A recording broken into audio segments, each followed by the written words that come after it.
Hello, friends. Welcome back to another episode of the Wild User Interviews podcast, a show about people, product, and crypto.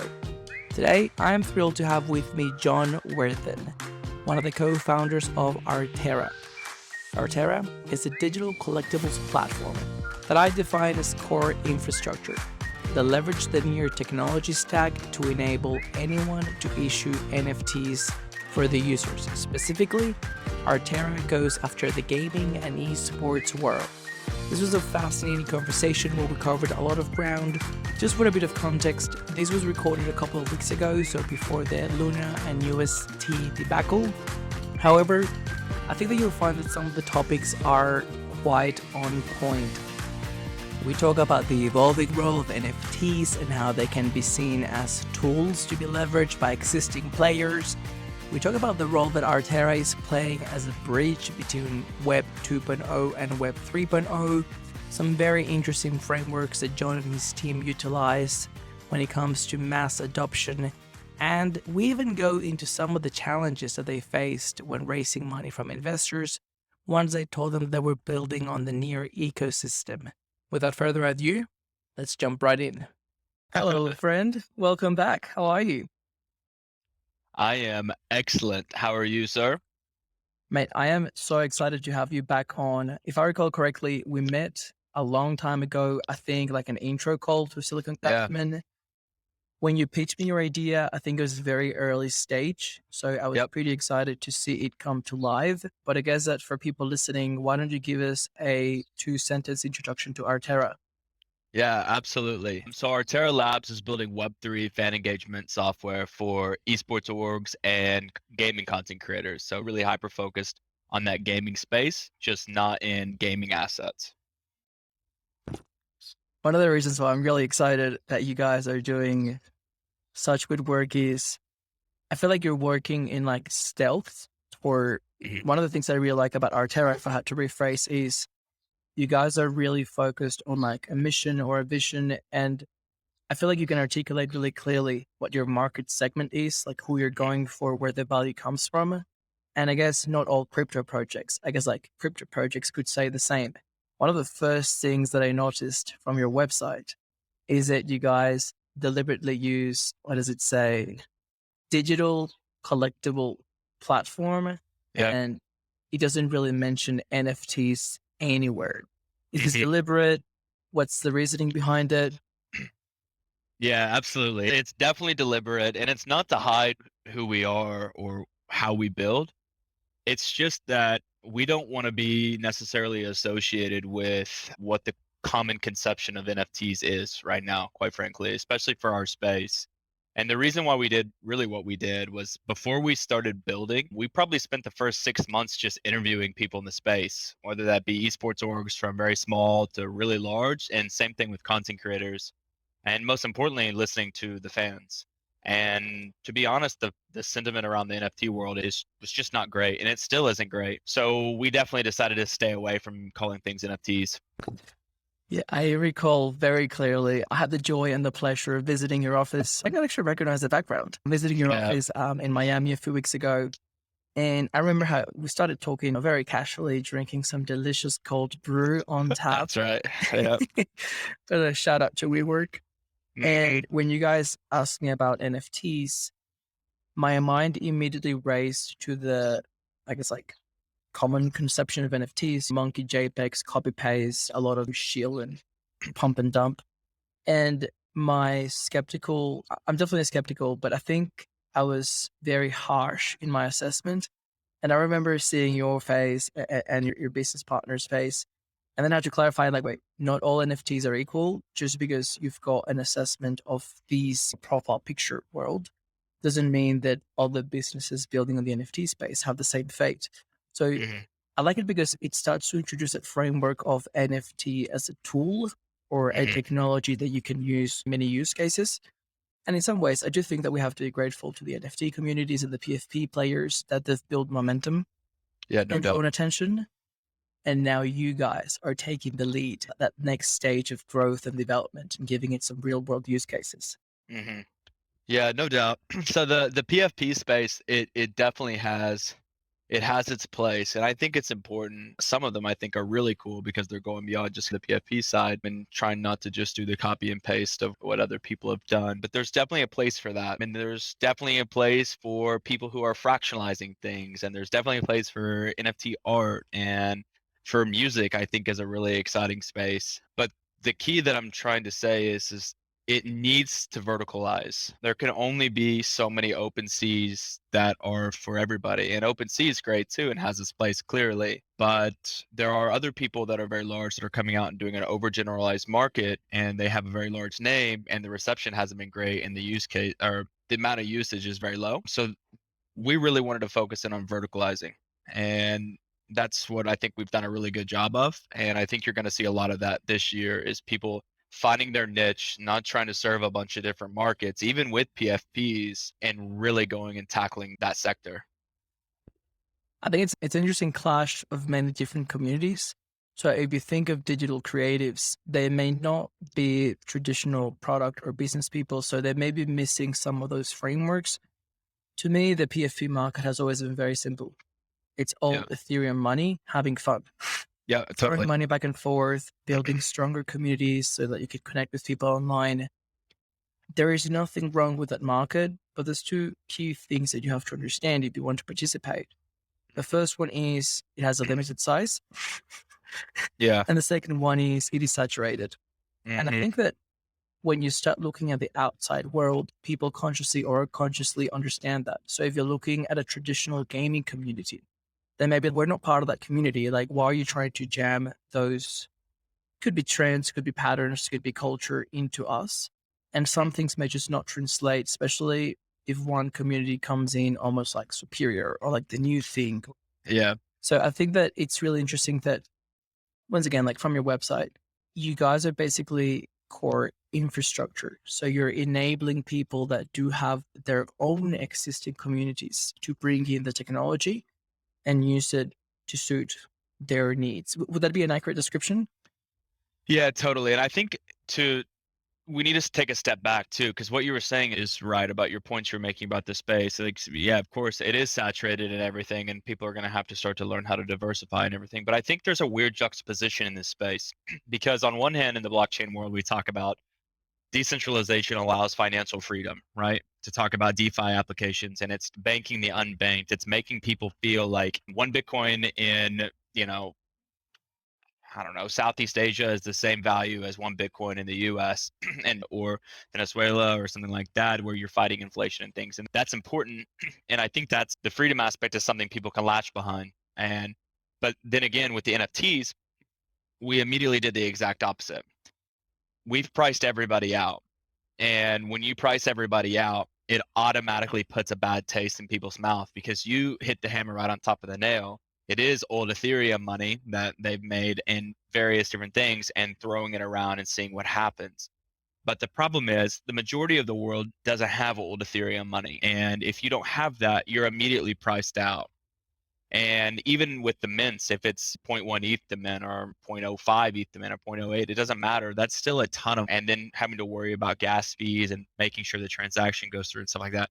So majority of the world's priced out. So they're going to be already having a slanted viewpoint of what's possible. And that's just kind of something that a narrative that we have to fight through really hard. And, that's just kind of part of it. It's a very interesting debate because depending on which circles you hang out, it's very well defined.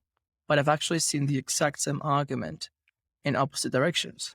Some Yeah. people say that high gas fees are a feature, not a bug, keeps Yeah. the network secure, maybe proves that there's demand. But I can definitely see that it is so expensive that it just locks out most people and most use cases. And a framework that I always keep coming back to is, what is the purpose or the reason behind buying the NFT? Because when the purpose or the reason becomes flipping it and it's Yeah. purely financial, it's the definition of a bubble. That's what happened with the ICO boom in 2017, 2018, and it ended horrifically, including prosecutions and fines and whatnot. So I think that I really like the notion of bringing down the price point to the point where the NFT is just one extra component of an experience. And you can engage in the NFTs. It could be a game. It could be, memorabilia. it could be a range of things that when you pay, you can pay a very small amount or, whatever, price, Right. flexible, inclusive, but also you can have it for fun or you can have it for reasons other than the expectation of flipping it. Yeah, actually, I was going to ask you because I see on the website that there is no transaction costs at all on your Right. platform. So I'd be really interested to hear your perceptions on both the cost of using Near and the flexibility of the tech stack that enables you to remove even the very, very low cost of using Near, just removing it altogether. Yeah, absolutely. So on the website too, in the next couple of weeks, we have a much more full website coming out with a lot more information and things that we're actually doing because the landing page that we have was really sparse with information, and we did that quite frankly on purpose because in this industry you can get front ran pretty quick, and sometimes it's better to show than try and talk about it before you do something. So that you can expect in a couple of weeks. But to talk about the gas fees and transactions and really how we're built, we have to take the standpoint, and we get a lot of hate from this on people that are really like, let's decentralize everything. And I agree, that's where we need to be. But right now, you got to get everybody there with you. And if we threw the kitchen sink at our users who are not familiar with this space, we put ourselves and we put our users in a disadvantaged position. Because if something were to go wrong, if a transaction weren't to go through, or they didn't know how to create, or hold on to the seed phrase or things like this, it doesn't fall back on us. And it actually falls back on the esports organization or the content creator that actually created the stuff. So basically what you're doing is you're setting up these orgs and you're setting up these content creators to answer a lot of questions that they may not be prepared to answer in a very cohesive way. And the second they stumble or the second that they don't answer a question, that's when it becomes not as transparent for the fan. And then it becomes, oh, they don't even know how to answer this. I'm out. So we took the standpoint of utilizing progressive decentralization. We're built completely on Near, but when you create an account on our platform, we're actually creating that Near account for you, that Near wallet for you, and subsidizing that cost. And then we're holding on to the keys and doing a bunch of encryption stuff to keep it safe. The reason for that is that a majority of the users haven't ever created a blockchain wallet yet, but they want to see what it's about. But remember, this group's still skeptical about what NFTs can do for them. So it's a balancing act. Like, okay, there's a lot of teaching to be done. So right now we're a custodial service, but then we're going to be opening it up to where if the user wants to, big emphasis on if, because there's a lot of people right now that still don't want to, even if it's available. You'll be able to go and take custody of your own keys and then do your own stuff. And at that point, you would be paying the very minimal gas fees on the platform with Near. But right now, we are subsidizing all that. So the gas fees for sending and receiving things, so it's normal for people. It feels like you're just you can type in your buddy's username and then send them over a collectible, and then it's over in a split second, and it makes it something that they can get used to. And then when they get familiar with this and the terminology and how things work, then we can slowly begin to add on. But if the foundation isn't strong and it's a foundation that people don't understand, it's a lot harder to retain users. And the last thing I want to add on this is that at one point until we just did this complexity drop, and I need to go and review the data, but 90% of the users in the first drops that we did created their first blockchain wallet with us and interacted with NFTs for the first time. And we've, launched with one really large creator, and it was a great, and some smaller ones, and that's really great too. But 90%. And in my opinion, if we were to throw, okay, you got to go create this wallet first, then you can connect into our user, then you can go claim, and then you got to sign this transaction. There's too many steps. So we just had to take that out for them. So just to clarify, the users have all their own wallets. So the assets are segregated. The Yes. wallets are taken to the custodian because Arterra has the keys to them. Yep. At any one time in the future, if the user chooses to, they can take the assets out. Yep. And I'm guessing the smart contract that runs behind the platform is set up in a way that the creator of the contract, or in this case, Arterra, covers the gas fees for the user. Is that correct? Correct. See, I love it because it's a really clear, simple use case that highlights a lot of the technical features about Near that we've been talking about for a long time. I've been really bullish on them, and that's why I got into Near in March 2020. And it's really amazing to see projects coming forward with them now. And I think that maybe it would have been a controversial proposition back in the day because we were trying to convert people from other blockchains that may be more maxi onto the decentralization front. Yeah, out there fighting governments and central banks. Oh yeah. But I think that in the last couple of weeks, there has been Sweatcoin. They came out of nowhere. Oh yeah. They have a very similar approach. They've got a very well-defined product. It's around getting people walking and getting people earning crypto, and then they could spend crypto. All these users on a beautifully designed app have their wallet. I think at some point they'll be able to switch the coin. But the key thing here is it is enabling mass adoption by bringing the barrier of access so low and getting people immersed. As the previous guest said, first you show people value, then you get them using and having fun. The crypto is an important feature, but it shouldn't be a complication or a negative task to do. And what's interesting is that when you look at the crypto or the decentralized element, a lot of people, I think they over-index the holding it privately and having total control, when in reality, a lot of it can actually be around, I don't want to say tokenomics because I know that in your context, it's slightly different. Yeah. But it's just a perception. You have a unique item, or it's more like a physical element, scarcity-wise, and making it special, embedding special meaning into it in a way that was previously hard in the digital world. And I think that can very easily be done, and the user can perceive that value without having to force them to have. Yeah, totally. One thing here that I really like is that if 90% of the users, their first wallet is with Near, we're actually going to have a radically different, as in opposite experience. Because once they use Near, when they try to use any other blockchain, there is absolutely no way they're even going to consider it an alternative. So I think that kudos to you on the team. I think, and I may be guilty of this, that we've been spending way too much time fighting on Twitter with people from other blockchains.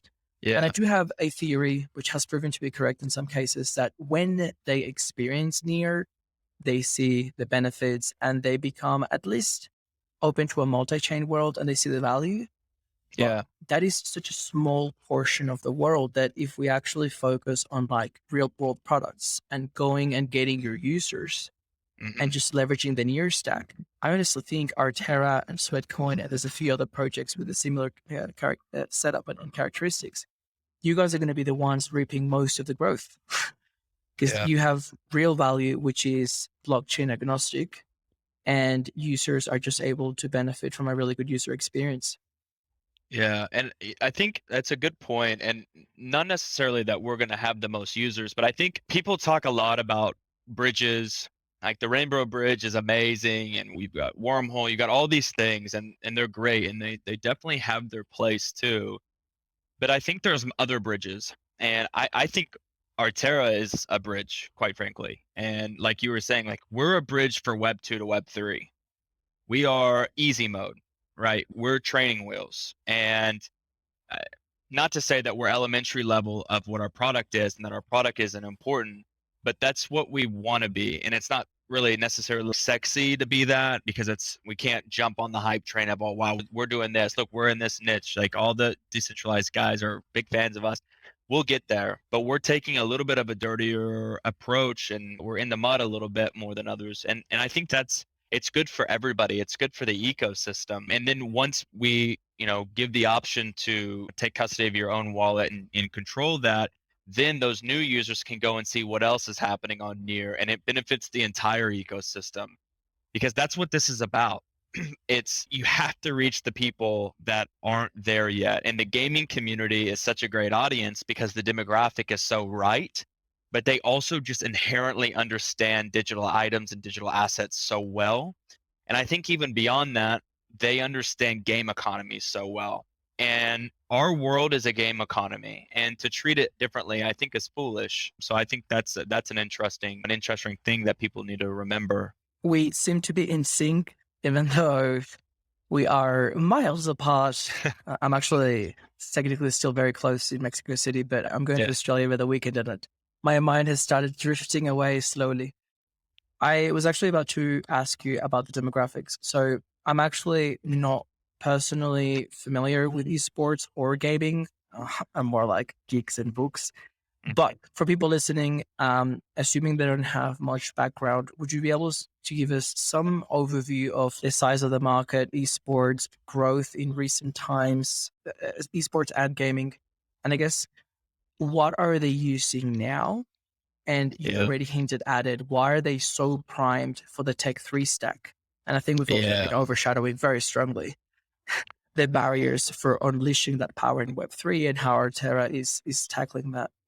Yeah, absolutely. So the size of the market in the esports space is it's interesting. You take a holistic like revenue model and everything, and that's just we're over the $1 billion territory now, which is good. But I read a really fascinating article that the way that they do the data and show the data on the revenue of the esports market is not right. And this university article was arguing that the revenue of esports in general is $15 billion worldwide, which is if you accumulate everything, which is a really fascinating topic. And the reason for that is there's I was good. going to ask the reason what makes it 40 billion. Is it like merch, revenue, advertising? What's the Yeah. Yeah, so it accounts for all the publishers, like the revenues that they're making off of everything too, and also the content creators. I'll send it to you after this. It's really fascinating. We're actually putting together a blog and that breaking it down and how Artera fits in this and how we can help with those monetization methods. But yeah, it's really fascinating. But what's cool about this space is that you have in-person events that are getting really strong. Like right before COVID happened, I went with my wife in Dallas to a Overwatch home, like they're called the Homestead events, and to watch the Dallas Fuel play. It was electric, and it's really cool because the Overwatch fans love cosplay. So all things Blizzard, there's going to be cosplay involved and everything. So that's pretty cool. So there's really strong IRL events, and then you've got like TwitchCon and things like BlizzCon. There's just great events all around, and there's becoming more and more. But it's also really dominant online. And so these this are all in real life events of esports competitions. Yep. So people gather together to watch people compete. Yeah. Hmm. Yeah, this must be what my mate in Australia, he went, it was like 3 a.m. in the morning, crazy time. And it was like a stadium Yep. and all these screens. I couldn't believe it. We were Yeah. actually out for beers. And like at 1 a.m., he's like, I got to go. And I was like, yeah, let's go. Where are we going? And I don't know if you want to join. And he explained to me what it was. And I was like, did you take some drugs and you didn't tell me? It was a completely new notion for me, but it makes sense because you're adding, I guess we've always done it. You may watch a baseball on the TV, a football game on the TV. It really makes no difference that the game is online. It still drives the same emotions you've got, especially the community element, getting together with people. It's, yeah, I can see the potential, even though it's not my world. Yeah, absolutely. And that's the key. It's potential. And then the best thing, and this is going to come across and sound horrific, but the best thing for esports and gaming was the pandemic. And it was obviously a terrible thing for the world, but for this industry, it was interesting because you learned and esports found out what it is. And we learned that esports is not gaming. Esports is culture. Where culture goes, gaming follows. And what I mean by that is the convergence of traditional sports and esports. So what happened when nobody could play sports and you couldn't connect with your fans? Well, We got fat and depressed. yeah, it's so true. So true. That too. But like the people like Devin Booker, Gordon Hayward, and guys like that were immediately jumping to Twitch to start gaming. And why did they do that? Because it is an unbelievable method to connect with your fan base on a more personal level. You can't connect when you're on a court, even if you're one of the best ever. It's still hard to connect with your fans. They have to watch you, but you're not connecting back. So we learned that esports is really important to be that connection piece at a different level for these athletes, for these celebrities. And then to take it to a step further, we learned who is an esports fan. And we learned that it's not just one person. Overwatch people love cosplay, but you would never go to a Call of Duty event and see it. You would never see cosplay at a Call of Duty event. Why? Because Call of Duty people love streetwear. They are huge into fashion. So you've got it brought in the 100 Thieves of the world who have like literally a fashion arm now. They'll do a in-person drop at their facility in California, and there's a 1.5 mile long line to go and get it. But they're also they have competitive esports in there. And then they also have content creators. And then they're also bringing non-endemic brands like Chipotle in on a massive scale. So esports, and the reason why I believe the revenue projection of this article that I was reading is because it's not just the gaming anymore, and we're not accounting for all the other things and the ripple effects of what gaming does. And that's why it's such an exciting market for us. That we're still looking for the glue, right? The glue right now is you can go to Twitch or go to YouTube Gaming and watch VOD, like video on demand, like videos, or watch the streamers like Tim the Tatman and stuff. But what we're missing is, how do we make that fandom travel across Twitch, travel across YouTube? Because I'm a fan of Tim the Tatman, even if I'm not watching YouTube Gaming, or I really like Nick Merckx, even if I'm not on Twitch, but I have no way to show my fandom to the world unless I'm in there and I have a badge by my name because I've been a subscriber for 24 months or something like that. So there's levels to this, and we have to show a way to level it. And digital collectibles are what's going to provide an unbelievable glue for this, because it can be the badging system to show who you are. You're the super fan. It could be the access key to get into an exclusive stream, or it could be the access key to go to the IRL events. So you can be a fan across the entire spectrum in a safe and secure way now, like you never could before. And that's the tooling that we're able to provide this industry. That is amazing. Your depth of knowledge and the passion that comes through as you explain it fills me with joy and hope because it's a world that I know nothing about, but it evokes so many things. The first one is you don't need to ask for permission to innovate. You know, if you are an expert in your industry or you're really passionate about something, there is a tech stack there that is available to you, and you could just go and build, even if no one else understands or knows. I guess from people looking from the outside, such as me, the thing that I'd say is you don't need to be the user of the product, or you don't need to understand it for it to be an industry with massive potential. And I can see it here, even like demographically. Like this would be very heavily skewed towards young people, or it is growing in ways that it is going to be invisible for people for a long time. And when it's a $50 billion industry, people will be scratching their heads and wondering how it happened. But the third one, and perhaps the most interesting one to me, is the disintermediation process. So I think that before we had the TV and the teams, and then we have social media so we can connect directly with people, but it was still one directional. You follow them and they can talk to you directly. I love that now we're able to show that fandom, or we can start to play with that relationship in very different ways. And correct me if I'm wrong, but I think that if I put my visionary hat on, and I've been told many times, especially over the last 2 weeks, that I'm a glass half full guy. I think that this is the first step in that direction, where you start to establish that fandom, and over time, you may actually just take out YouTube altogether, and you have a full stack and ecosystem that is completely optimized for direct communication between fans, teams, players, all the stakeholders. Yeah, I think that's a good point, but and it'll be interesting to see how the supply and demand. If the demand's there, maybe we become more than that. Who knows? When we were leaving it open, I like to say that we're like a supermarket. And at a supermarket, there's a lot of different. You go to a supermarket for different things. You don't go just for like produce or anything like that. You can also go to and buy a TV there. We want to be a company that's multifaceted, because we want to be where the people are.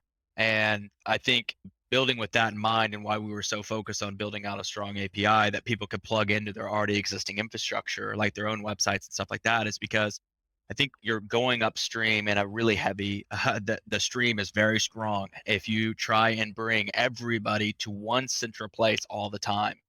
Like we have our central hub at app.arterra.co where everything's going to be. You can watch Twitch streams, your YouTube streams. You can enter into tournaments with collectibles. We're going to be introducing that and stuff as well. But our technology has to live for complexity gaming, we should have our API be able to plug into their website, because you don't want to lose people in translation. So we want what complexity gaming puts on their website to just be complexity gaming stuff and their content creators, but it also display on our website. So these are the things that we're working really hard on, and you have to do.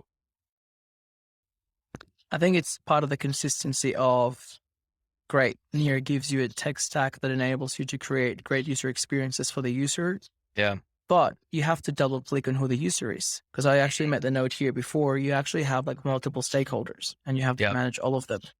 You've got very large eSports companies or gaming companies. They have an existing audience, an existing product, an existing revenue model, and most importantly, preconceived notions of whatever the future may be, or different pressure to increase revenue or expand. Some are more than others. Then you've got the fans or the users saying they can come in many shapes or forms, and they've got a set of needs.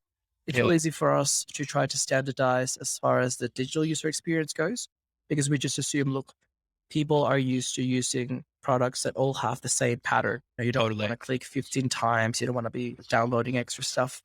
But there's a lot there to take into account. And I think that being mindful and not being greedy or egocentric and expecting everyone to come to your platform as it becomes that core infrastructure that could power an entire industry is massive.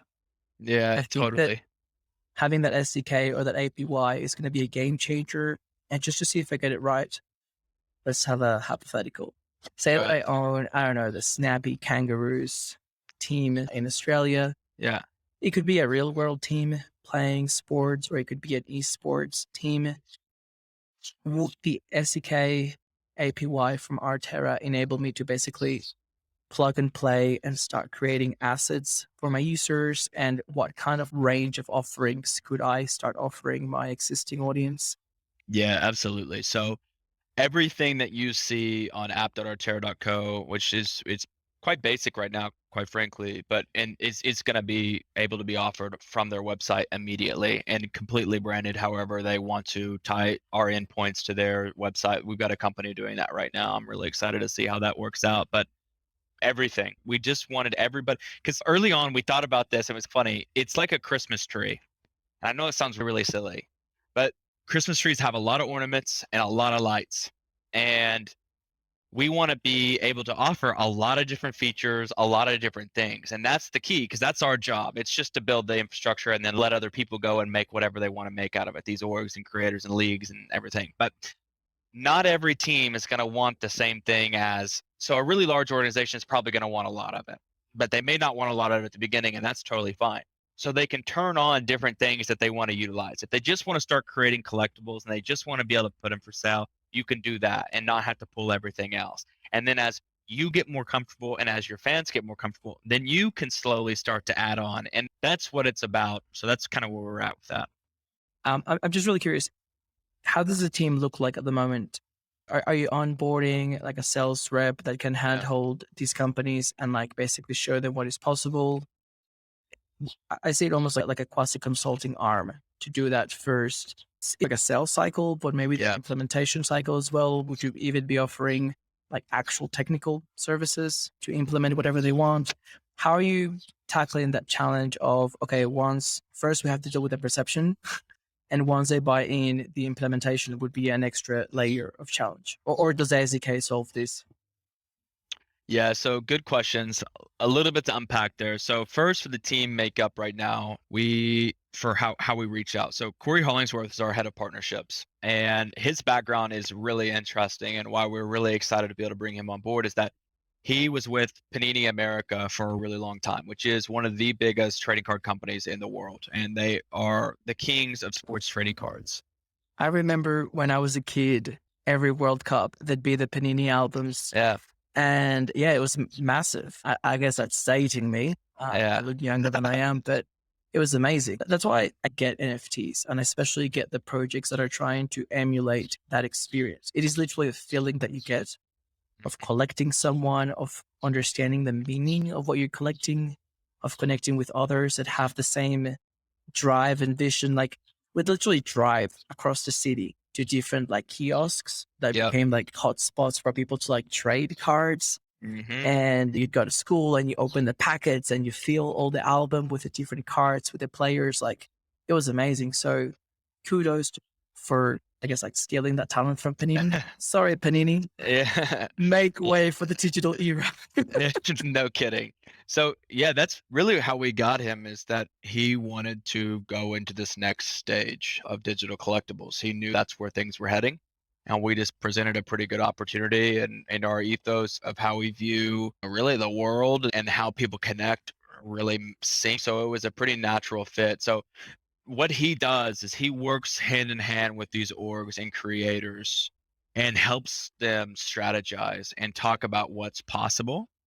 And then what we're doing now is onboarding content creator, like onboarding team, but who they are gamers and they're esports people. And two of them were really skeptical, actually, of the whole digital collectible space, like really skeptical. And that is, quite frankly, that was like, yes, I was really pumped about it. I said, all I asked for is a meeting.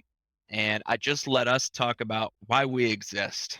And let us be honest with you. And the first thing we say to them is NFTs as they are will not work for this industry. It's just not going to work. It's not going to resonate globally. It's not going to pick up. We can't do PFPs for this industry. It's just not going to work. And they were like, thank you. And then they're like, what about the environment? You're killing the environment.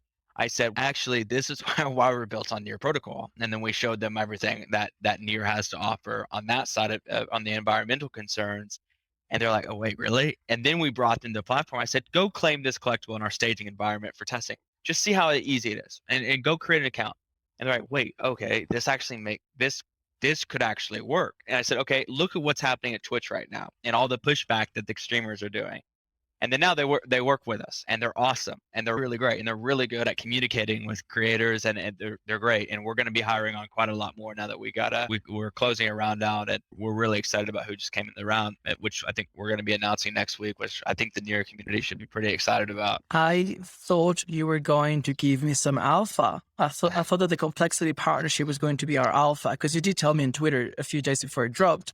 Yeah. And I saw the tweet yesterday, and we're recording today. So I was like, damn it, I hope he has something special to share with the audience. Yeah, we've got a lot going on. And yeah, the drop happened yesterday. Part one did, yeah. I'll tell you what, if you want to share the investor, we can make sure that the episode airs after you've made the official announcement. And that way it can just be like a different distribution channel so that people can find out as they listen to the episode. But because I was aiming to publish this on Sunday, but I can push it back. It's not a problem. Yeah, let's hold off on that because I'll see how that goes. But yeah, it's a good one. So anyway. I was so close. I could feel it. I almost got it out. Anyway, you almost got it out of me. But yes, so that's what our sales cycle's at right now, and it's not a traditional one. It's really conversation based, and it has to be that way. Otherwise, you have to teach before someone would be tempted to come on. And so that's where we're at. I liked very much the analogy of being a bridge between Web 2 and Web 3. Mm-hmm. And obviously, a lot of that is not the actual technology. A lot of that, it's actually ideologically, culturally, onboarding, really. So I think I can see why you got this big name investor that shall remain unknown for now, because a pitfall that a lot of companies do is, most companies, recruiting is very hard. Yep. And recruiting in crypto is especially hard because usually people tend to lack the crypto knowledge. They just don't understand what the product is that they're offering. But in your case, you actually have two challenges. You need somebody who understands the product that you're offering. And I guess in some ways, because you've made the product so easy to use in a Web 2 way, that makes it easier. But the other problem is you almost need like a translator. And I recall when I was reading about translating languages, it was this Portuguese translator. No, it was a Portuguese author complaining that the English translator was taking 50% of the royalties for the English sales. And somebody explained to them, like, look, there is a reason why you get a translator and you don't use Google Translate. Because a good translator is unique. You're not translating for language. You're translating for the culture. You're translating for the meaning. What is it that you're trying to convey? So I think that in your sense, going the extra mile and finding people that understand deeply the world that you're trying to go into, and I guess converting them first Yeah. makes for a really unique and strong sales team. And yeah, they would probably be in a really good position to identify who would be good candidates, what would be the hesitations, what could be offered to them to onboard them. So that makes me very bullish. Yeah. Not financial advice. I don't even know if you guys have any tokens or if you're raising Not, money. not, If any. not now. Not now. We didn't want to take that approach first. We wanted to build a community first. Quite frankly, building community is not always through collectibles. We're going to be doing some stuff by just putting tournaments on and getting a bunch of gamers together and us just running the prize pools of it. And it's going to be casual. There's going to be casual tournaments with casual gamers. Like, for example, there's one with a Discord community called the Small Creators Community. They are ran out of the UK and other parts of Europe, but they have 21,500 people in their Discord chat. And it's just gamers who love video games, and some of them do content creation on their own. And they're very active. So we got with them. We brought their whole team together, and they gave us a platform to talk about what we're doing and why it matters. And it went really well. And there are people who are not ready to get on and get involved, and that's fine. But we are working with them. We're going to be doing some tournaments with their community to get them into the ecosystem so they can at least be around it. And when symbiosis happens, it's always a good thing. It sparks curiosity. So that's an important factor too. Not as long as they're in the ecosystem, as long as they're seeing what's going on, eventually they will warm up to the idea. And if they don't, and that's okay too. But you build for everybody. And we built our platform for people that we knew would never want to work for us. And we knew that the people that liked crypto stuff would always try it. But we knew that was the small minority. So you build with people who wouldn't want to try it. And if you build well for them, you'll bring in the masses. And that's what we wanted to do. And it's a weird approach, but that's just what we wanted to do. It is a weird approach for people that have been too far for too long in crypto and that have never actually considered how to grow a real business. I think it's a common approach, or at least most certainly the correct approach on the real world. Like when you look at the adoption cycle, you've got the builders, the early adopters, early majority, late majority. Somewhere in the middle, it's what they call the chasm or like the valley of death. Yeah. And that is trying to cross from the builders and early adopters who are happy and eager to try your product, even just to support you. They're happy to deal with the friction. They're happy to pay more. Migrating, or I guess going from that group to people that don't give a single fuck about you and will drop your product in a second if it doesn't work properly. That's the value of death. Yep. If you're not stressing yourself on building for the people, like the tough crowd, you could be deluding yourself, especially with growth metrics. Everything grows in the early days. Of course. The question is who's going to grow past a certain point. Yeah, that's true. So kudos. Yeah.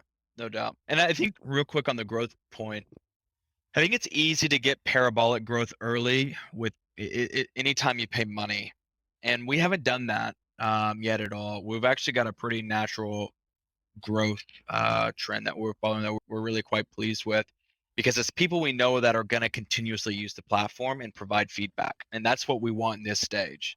And that's with that in mind, that's why we partnered with Complexity.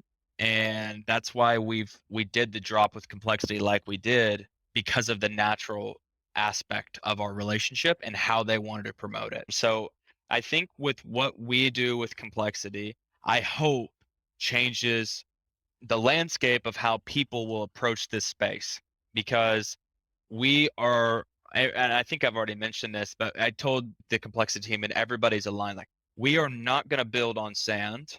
Where anytime we build a foundation, no matter if it's a really small creator organization, we're going to start off on rock. And the reason for that is, and how you find that and how you build on a rock is you build with a smaller amount of people in mind who will become your evangelists. And what that meant for Complexity is, instead of doing an unlimited amount of collectibles, they're doing 2003 to commemorate their founding year. And they've been around for a long time. And in that span of 19 years that they've been around, the one thing that they have always been consistent with and always been known for is character. So when they do something, they don't do something fast, they do something with intention. And how we took this partnership was to build with intention, to partner with intention. And Jason Lake is the CEO and founder of Complexity Gaming. And he's also, luckily, he's on our board of directors as well. He's been instrumental in helping us with how we frame things and how we approach things. But even with their messaging yesterday, they just dropped 250 out of the 2003 yesterday, and it went really well. And we made sure that it got in their actual fans' hands instead of all crypto people, which is not a bad thing, but all crypto people coming in and swooping up. So now those 250 people are going to be rewarded immediately by them with something really cool with discounts on their store, which they've got some really cool stuff now. And then they're going to immediately be able to be rewarded by us because we're giving away free brand new Complexity jerseys with their near usernames on the back of them. So that's, and then once that word gets out, then we're going to release the next batch and say, okay, this isn't just a digital collectible. This is a movement for fans. The fans are going to have something to say in this. See, that's value. I am skeptical of, there's a few things there, but we're skeptical of NFTs, obviously, in the old world, that they are obsessed with finding utility. I think those NFTs, quite honestly, are securities. I think it isn't realistic to maintain a team working forever for free, giving people that bought a JPEG money into perpetuity. Yep. But receiving a jersey that has been customized to you, and you know that you're part of a group of only 250, that is amazing. Like, I would wear that jersey with pride, and it's just something special. There is a context and there is legacy. And I know that we should have probably mentioned this like at the beginning of the episode, but Complexity, if people have made it this far and they still don't know, Complexity Gaming is one of the oldest eSports companies in North America. And yeah, you're now partners. I'm curious about that partnership. Where is the CEO based? They're all in Frisco, so right outside of Dallas. So they're actually the affiliate company of the Dallas Cowboys. And I would assume most people know who the Dallas Cowboys are. So their facility, if you haven't seen it, go on YouTube and type in the Complexity Gaming facility. One of the esports magazines just did a huge tour. It's a $25 million facility. It is the most amazing thing that I have ever seen. Bridge and I were there when we were game planning all of this stuff and how we were going to do the drop. But it's not just for show. They're actually investing in the players and the content creators and actually doing stuff to make them better and to help build them up as a brand too, which was really exciting for us. I am going to Google it and I'm going to put the link in the show notes. Is this a gaming facility as in a massive place where people go and play with all the gear, or what are we talking about? Yeah, so in the entry part, they have a public space where you can buy merch and stuff, and they host like gaming tournaments and stuff there. But that's actually where their players like train, and that's where their offices are. The training rooms there are actually ridiculous. And then to take it a next step further, their content creators and their like players on each of the teams they have eat at the same facility for breakfast and lunch as the Dallas Cowboys. So they eat the same nutrition. And then they get to work out at Dallas Cowboys gym there. So they have mandatory training days. So they're taking care of their bodies too. And that was what's cool. And it seems silly, but how they take care of their people is indicative of how they take care of their fans. They would never do something that they thought was going to endanger their fans. And I think on the collectible side of this, what was really cool with what they did and what we worked on was not to throw a roadmap in people's faces. And a senior editor at a very large gaming magazine reached out to me and I didn't see a roadmap. It concerned me. I said, person X, I said, this is how it's supposed to be. Roadmaps are 90% BS. It's empty promises that are never fulfilled to create fake hype in the beginning that falls off for most projects. And I'm not saying for all. There's a lot of people who follow roadmaps very well, and it's very impressive. I said, this roadmap is for the fans and by the fans. These fans are immediately getting involved in saying, okay, what could be an added value of these collectibles on top of what Complexity's already kind of got in mind? But what could be an added value that I'd really like from this? And then they start throwing ideas out, and then those people start talking to their friends, and it creates a ripple effect of genuine interest and genuine concern for the team and wanting the team to do well.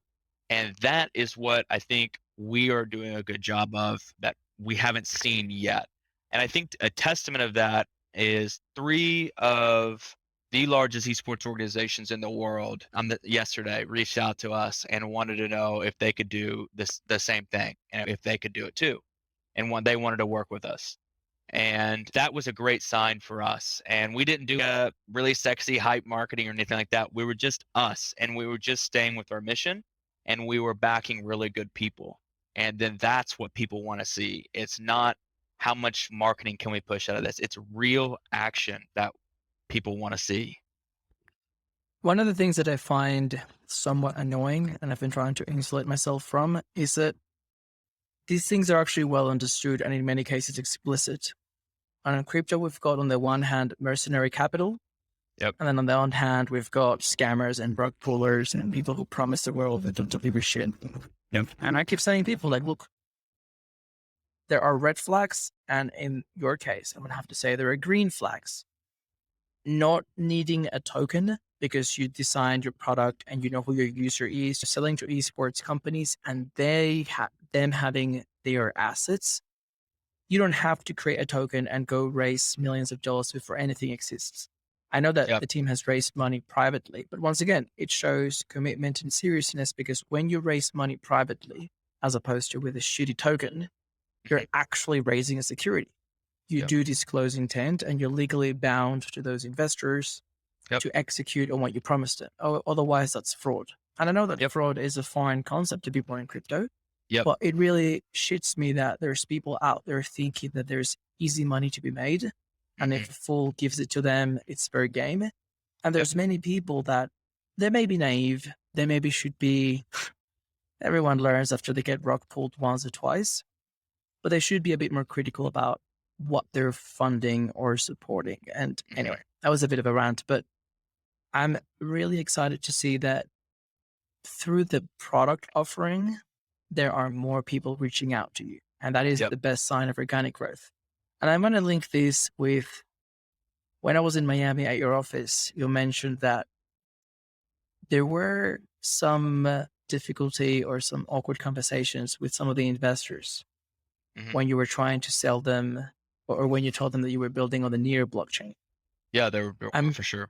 Really curious to know if you're able to share maybe some of their objections and obviously how it's panned out since. I think that at least at a product level, you've been able to prove your point or your thesis.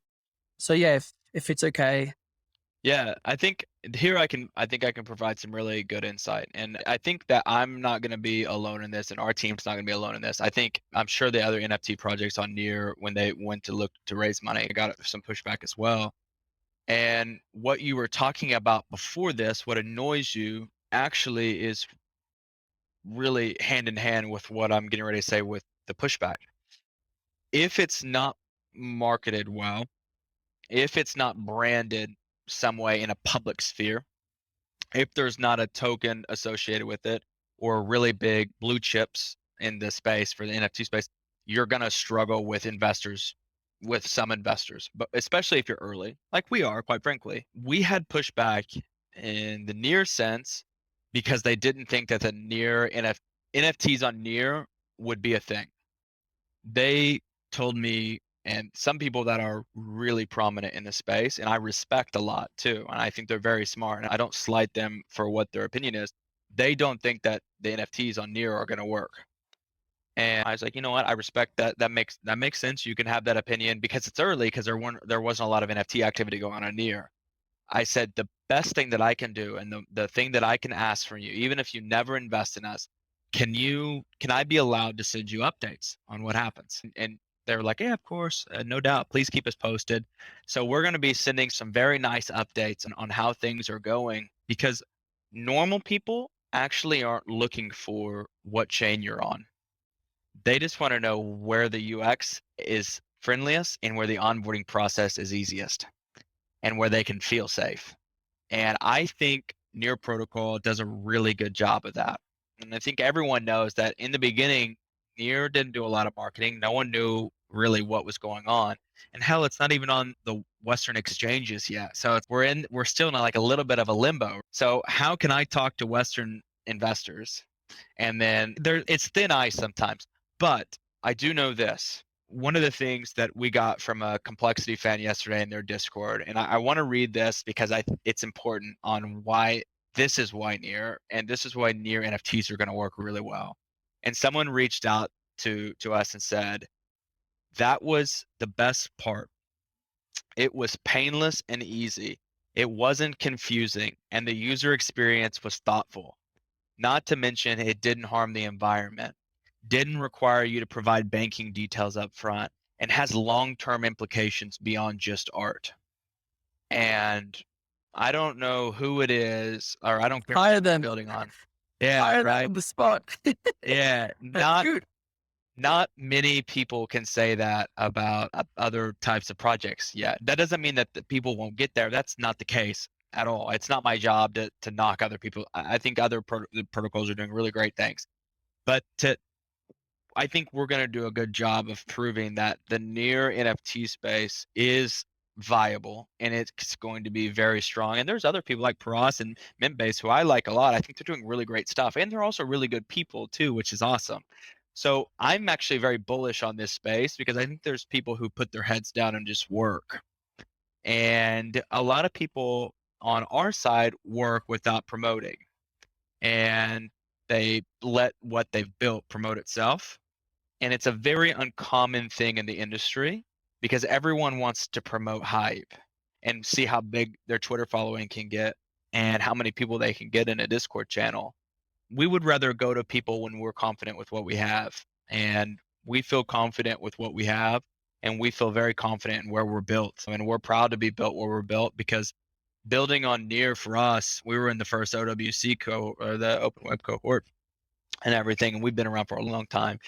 And it took us a long time to build, but hey, we finally made it. But near for us is beyond just we built on. Near is somewhere where you can actually feel like you're accepted. And what I mean by that is if a project's further along the line than you are, they're not too good for you. The Flux guys are a great example. We've known Peter and Jasper for a long time, and we've bounced ideas off of each other and just chatted for a long time. And finally, I got to meet Jasper in person in Paris at Paris Blockchain Week at the panel we did, and it came up and gave me a big hug, and everybody was so nice, and I've never got to meet any of them in person before, and it's just, that's what you want, and that's where you want to build, and we're really happy to be where we're at. I've got very fond memories of the Flux team at the Neo Lounge. And it's exactly what you say. I really liked about that Neo Lounge experience. And I met everyone. I met Ilya, I met Alex Shevchenko, I met Maria. I met everyone. No one acts their job title. No one acts their net worth. No one was there to sell anything.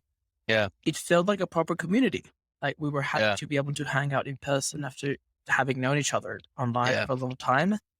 And overall, there was like a lot of energy in the room because no one was sitting comfortable with what they had or what they were. Yeah. We were all like building and connecting, and it was really an electric week. And I imagine Paris would be the same, and I've got massive FOMO now. But going back to what you were saying, there is this popular conception, mostly amongst entrepreneurs, that they're contrarians. And then there's this popular like meme, or we like to make fun of people because they are really not contrarian. They actually all think the same. And I think that the discrepancy there is that we're not on the same time horizon. Totally. Yes. If you look at entrepreneurs that are successful now, hence why we know of them, we may think that they'll think the same because the thing that they've done, that they proved at work, is now the common thing. Yeah. But for them to be successful now, they would have been contrarians back in the day. When you start building on something and people don't understand it or don't believe in it until they use it, when 3 out of 4 people that you approach for money reject you, that's the contrarian element. So in many ways, I think that people, I'm assuming most people listening to this podcast and over the next few weeks and months, they may hear for Arterra for the very first time, and they may see it maybe like an overnight success or something. But let's hope this podcast ages well. Let people know that you guys were building on Near since before there was much to do on Near. Yep. You bought into the vision of the tech stack. and you started building your project using that. And that leads to my next point, which I think is really important. It's not what your country can do for you, it's what you can do for your country. Mm-hmm. Many investors are trying to ride the wave of big blockchain marketing, knowing that there's money there or there's easy money there. That's Yeah, short-term thinking. You can totally. 100% make money on Solana if it's working that day. But we know anyone that has used Solana knows you're not going to be able to build certain types of user experiences, certainly not something that resembles Web 2.0 Right. on that blockchain. So I guess that no fault to those investors. I know that they're extremely busy people. It's people like you and I that are connoisseurs of technology. And it is really our job, your job to build it and my job to promote it. Yeah, totally. And one by one, we can keep onboarding people. I don't like to say proving people wrong, although in some instances we may be. No. I don't like to say converting, as this assumes that they have to abandon other ecosystems. Yep. Not at all. But I do think that progressively, as we show what we can actually do, it will keep growing. Yeah, totally. I totally agree. And I think you're right on that. So the 2 points that I have with what you just said are this. One, when I hear that from investors, the only thing that comes to my mind is that our team just hasn't done enough yet. And I can't take it personally. I can't take it as a knock on our company or a knock on Near. It's just there's still work to be done. And we need to prove it and show it, because it's almost appreciative that people say it, because, okay, at least you're not buying into all the hype. You're at least vetting stuff, or at least acting like you're vetting stuff. But it's our job to go and build and do it. And then we will do it. And we're confident that we'll do it. And we're confident in Near doing it as well and separating themselves. But to the point about the other entrepreneurs, my dad actually always taught me, and this is a weird thing because I apply it to everything in the startup space, is that where my parents are and where they started with me and where I'm at now with them, they're a launch pad for me. And it's my job to go and write off what they've been able to do and then grow and exceed and go way beyond they could ever imagine. And it's same is true for when I have kids one day. It's true. But it's true in the entrepreneur space and the blockchain space. It's important to know where we came from. And we've all adopted something from Ethereum and other earlier projects. But that's supposed to be a launch pad too. We can go, and not to knock Ethereum or other projects, we can go and then start from there and learn from other people's mistakes and iterate quicker, build faster, build features that are missing somewhere else, and then go and show it and do something that nobody ever could have imagined that we've done. So it's a waste of time to sit there and talk about converting and doing these things. And we're supposed to be running our own race. And I think that Near does a very good job of putting their blinders on horse at a racetrack and doing their own thing. And that's what we do too as a company in Arterra Labs. There's a lot of noise and there's a lot of people raising big time money, and it's really cool, but just keep your head down, focused, and build something that matters. And then that is, and hopefully makes a difference. Hopefully makes a difference in these content creators' lives and changes the dynamic for them and brings them financial freedom and allows them to engage better with fans and orgs to be able to take it to the next level. These are things that we think about. And I think if you build as a human instead of building in ones and zeros, you're really going to be set up for long-term success.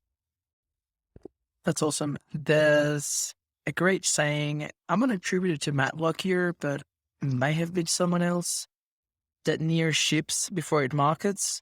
Yeah. It's 100% true. And maybe this is why I really enjoy making the podcast, because with each episode, there's like a few extra listeners and I get really nice messages in, and I'm getting amazing speakers such as yourself. The key thing here is the reason why a lot of people are even more critical of Near now is because we're in the top 20. Yep. But not many people in the traditional crypto world actually knows much about Near. Yep. And there is a massive gap between, we're currently one of the most funded blockchains out there. Yep. Like, I remember messaging Michael Kelly with a message that said Solana just raised 350 million. I was like, fuck. And he was like, I know, dude, it's getting tough, but hang in there. Technology wins the end of the day. You can burn 350 million. You can't physically buy and chain people to use your blockchain. Yep. So I think that what the enormous amounts of funding, private funding coming into the new ecosystem tell me is these people are able to see what we may not be marketing as well yet. Yep. For products and things that are not public yet. In some ways, people don't like it. There's going to be a lot of private money capturing, the rapid growth cycle. Yep. But at the same time, my argument is I've been bullish on NEAR since March 2020. I know why these investors are putting money in. In fact, I would argue they put money in late. I came in March 2020, probably about the same price. I don't know what discount they got. Point of the story is the information is public. Most people are not in the business of private investment. But as you said, it is your team's job to make what is needed for people to understand the potential as far as your industry goes. Mm-hmm. And with this podcast and YouTube and other things that I do, try to get more people to think openly. I think that you said something really important. We don't have to fight with people. You can just actually build and deliver the solutions that you identify and the lessons from other ecosystems. And I think this is why, very topical issue, this is why a lot of people have the slight conspiracy theory, but I think it's got strong fundamentals that the Yuga Labs team may have on purpose created a contract that was really bloated, that burned a lot of gas. It was mayhem, basically knocked down Ethereum for 2 days.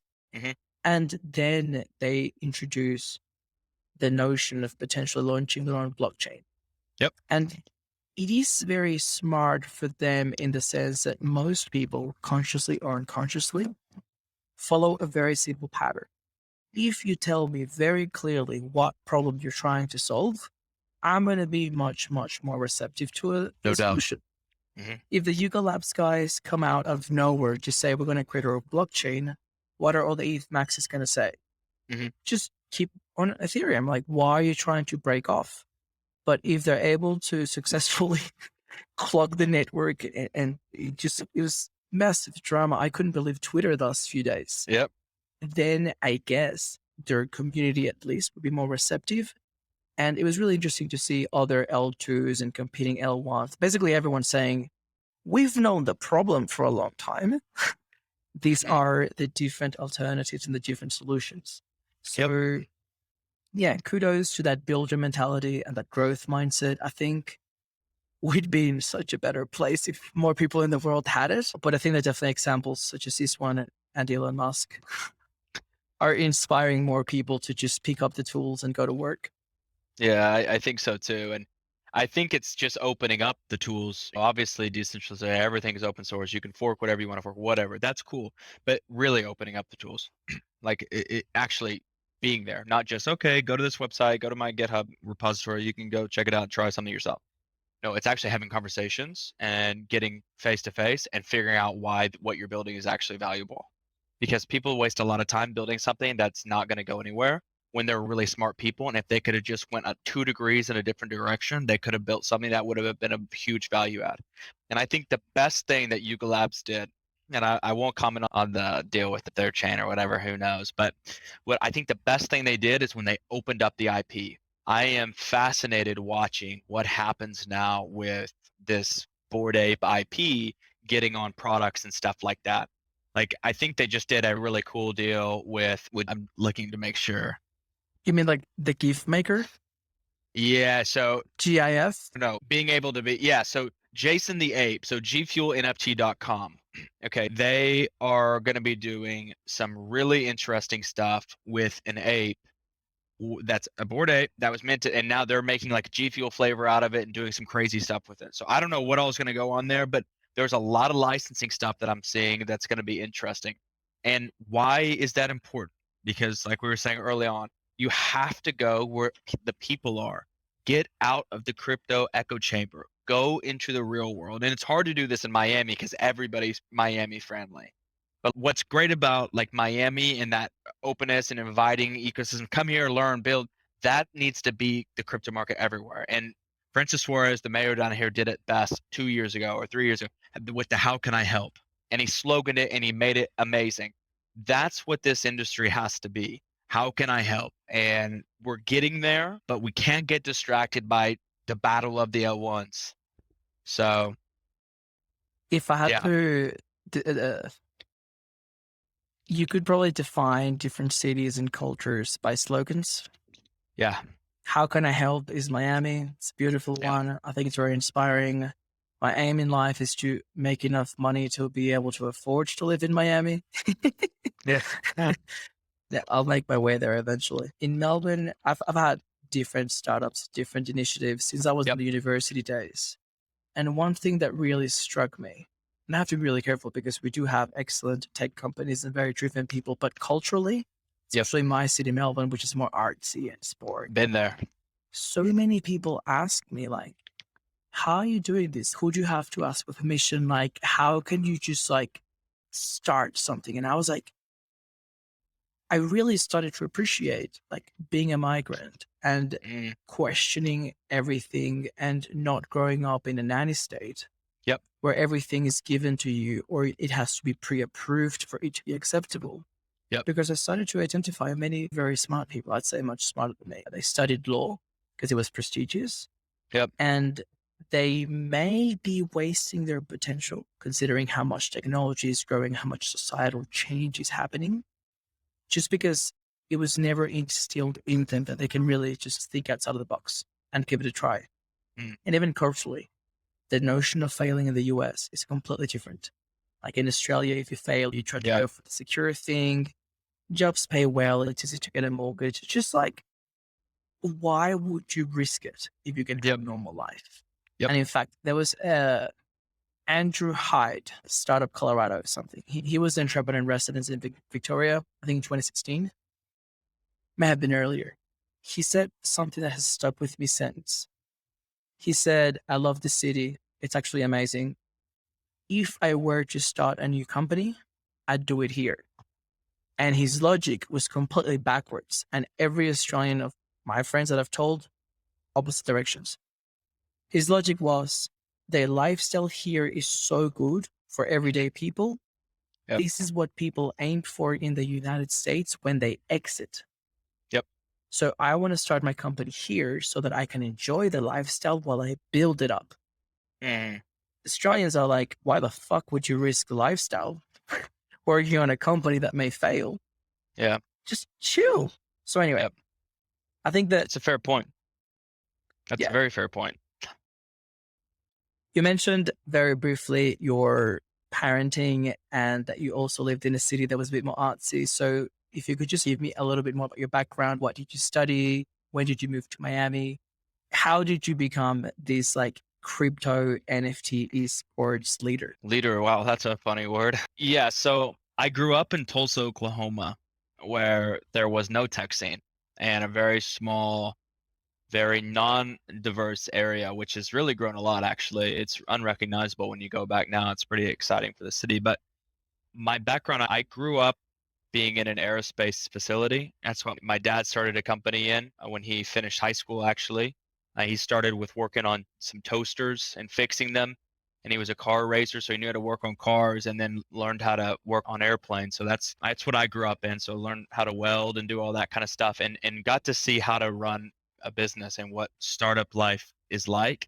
And I was obsessed with it. And I went to university in Texas. I played football there and got medically disqualified, unfortunately. But I had nothing to do with my time anymore besides school. And I was used to 5 a.m. workouts and then football practice after classes were done, and then more training and then studying for school. And I needed to fill my time. So I really dove into the crypto space because it was fascinating and I was interested in it. Oh, and I studied public policy, by the way, in school, public policy and economics. So a lot different than what I'm doing now, but I was just fascinated with the crypto space. And it was new, it was emergent, it was ripe for disruption, and I just really liked it. And my whole life, I've been a big video game player, which I know sounds like a contradiction to playing sports and all that stuff. But I always would find time from MMORPGs to first-person shooters to all the sports games. Played it all, and I loved it a lot. And I got into the crypto space, just learning about Bitcoin and Ethereum. And then I got into started learning about blockchain gaming.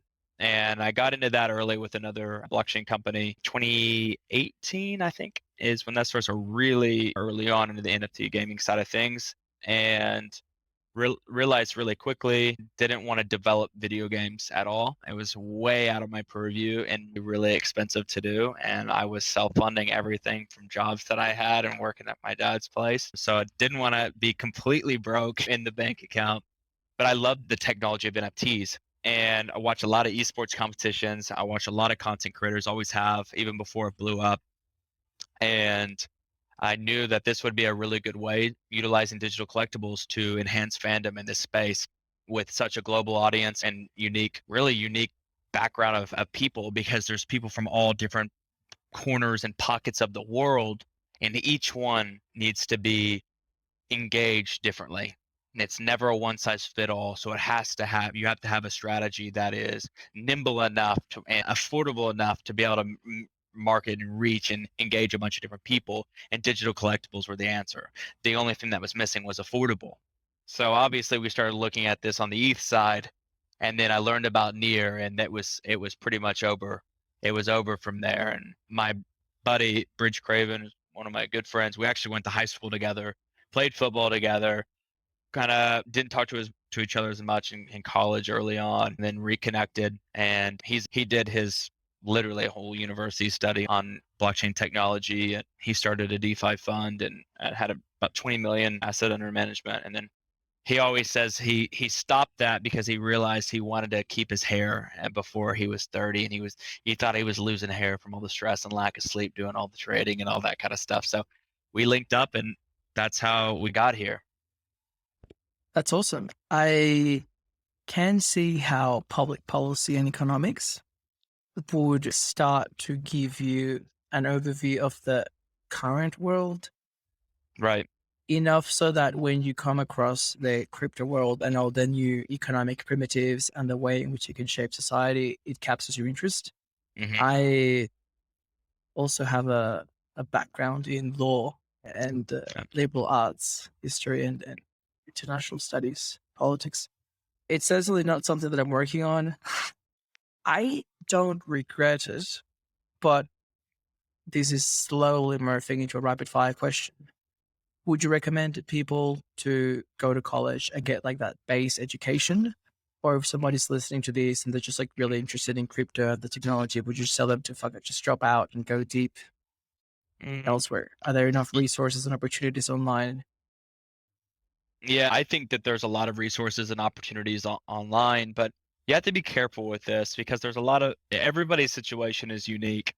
But obviously, the number one thing that you can ever have is to not be strapped with debt and stressed. And there's a lot of assets online to learn, a lot of really good ones. But the best thing that you can get a hold of is get inside of groups, whether it be Discord channels or Telegram channels, and learn something.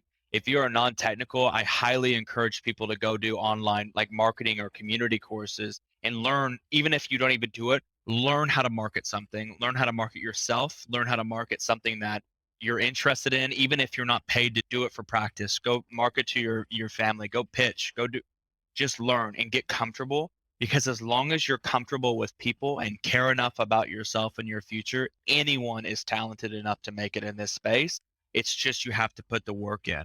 It's not going and learning Solidity. You don't have to do all that stuff, but you should know what that means. You should know what an oracle is. You should know all the terminology so you can speak on it. But there's a place for everyone here, and that's what's exciting about it. It's up to you to determine what path you want to take. If you went to school, if you didn't get to school, you can always find your way into this niche and find a welcome home. That was the perfect answer to my next question. I was going to ask that there's a strong pattern there between people that have had like role models or that they've been exposed to entrepreneurship or business, or, my dad was also an engineer. And I think that there's definitely like a trend there. So I was going to ask around if people have not had that exposure before, or I guess, how can we get more people into the ecosystem if they're starting from zero? I think that your answer around surrounding yourself with people that are in that world and just like seeking resources online is pretty good. Yep. If you have any specific ones, I can add them to the show notes. Just send them to me. Yeah, absolutely. And always, I think it's really important to remember Twitter is a better tool than LinkedIn, and YouTube can be your best friend. You can find a lot of really smart people on YouTube. And you brought up Elon, but so much of my thought process, I never mimic my thought process off of one person. I just listen to a lot of really smart people and formulate their thoughts into how I can make that me and push forward with that. And YouTube is a good place. Just listen to how people interview and talk and iterate on things. And Twitter, get on Twitter and get to following the right people that follow similar interests and ask questions. Don't be afraid to dive in, slide into the DMs. Even you slide it into 10 people's, and even if one responds, that one person could change the trajectory of your life. And so don't be scared to just jump off into the deep end and go for it. Bet on yourself. They say that you're the sum of the 5 people you spend the most time with. Yeah. And that may sound really depressing for people, depending on where they live or which stage of their life they're in. But something that I realized it was pretty early on, I think it was 2015, 2016, listening through podcasts, I realized that the 5 people that I was spending the most time with don't actually have to be in your like physical immediate life. Yep. You can actually start absorbing people's knowledge and thoughts. Like I still listen to it, but I was definitely a heavier listener back in the day. And it also had a much stronger entrepreneurship focus back in the day. The Tim Ferriss podcast was great. It really showed me a side of the world and technology that was definitely inspirational. And I guess that if I may plug my own podcast here, you should. Listening to content like this one, it's amazing. Like each guest is different.